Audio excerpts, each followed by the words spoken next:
विश्व के कोने कोने में यूट्यूब के माध्यम से हमसे गुरु मंत्र लेकर वैदिक परंपरा में आगे बढ़ने वाले मेरे प्रिय शिष्यों, सज्जन और सन्नारियों, आज की कथा में जल प्रलय की बात करेंगे। सत्यव्रत नाम के एक राजा थे। वो वनवास अवस्था में एक नदी के किनारे तप कर रहे थे।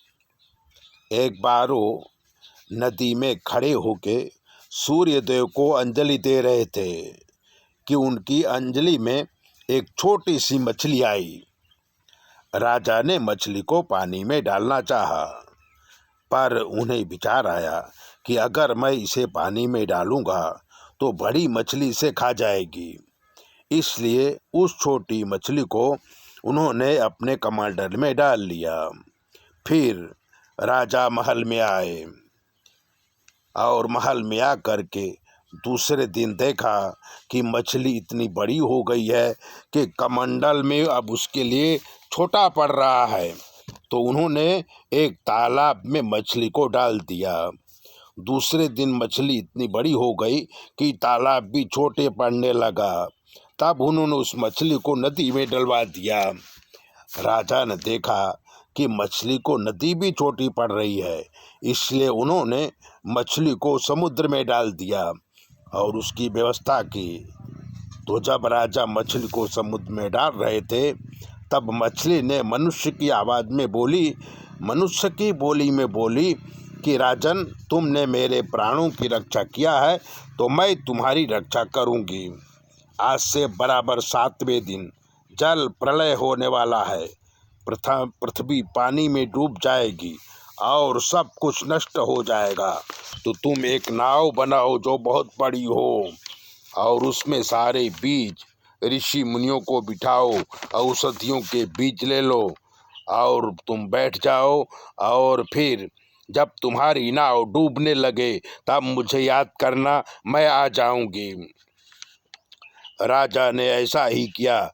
बड़ी नाव बनवाई, सब औषधियों के बीज लिया, ऋषि मुनियों को लिया और खुद नाव में बैठ गए। जल प्रलय इतना हुआ कि नाव पानी में हलचल खेलने लगी और डूबने लगी। तब राजा ने मछली को याद किया।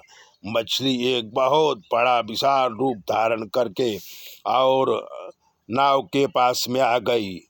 राजा ने नाव को मछली के सींग में बांध दिया तो मछली नाव को घसीटते हुए एक बहुत बड़े पहाड़ की चोटी में ले गई और तब नाव को पहाड़ की चोटी में बांध दिया। धीरे धीरे पानी उतरता गया, नाव नीचे आती गई, जमीन आ गई। तो नीचे उतर करके राजा को विचार आया, वो सारे बीज पृथ्वी में छांट दिए और इस प्रकार वनस्पतियों से शुरू हुई पहली जो है सृष्टि। और ये जो मछली थी वो मत्स्य अवतार है। तो उसके बाद सारे ऋषि मुनियों ने सतयुग का आगमन हुआ, सत्य का आचरण हुआ, वेदों की उत्पत्ति हुई और मनुष्य की सृष्टि आगे बढ़ी। तो यह है सृष्टि का प्रथम चरण। तो ऐसी बातों को सुनने के लिए चैनल को सब्सक्राइबर करिए, लाइक करिए। और अगर आपके जीवन में कोई कष्ट है तो 9825200108 पर फ़ोन करिए।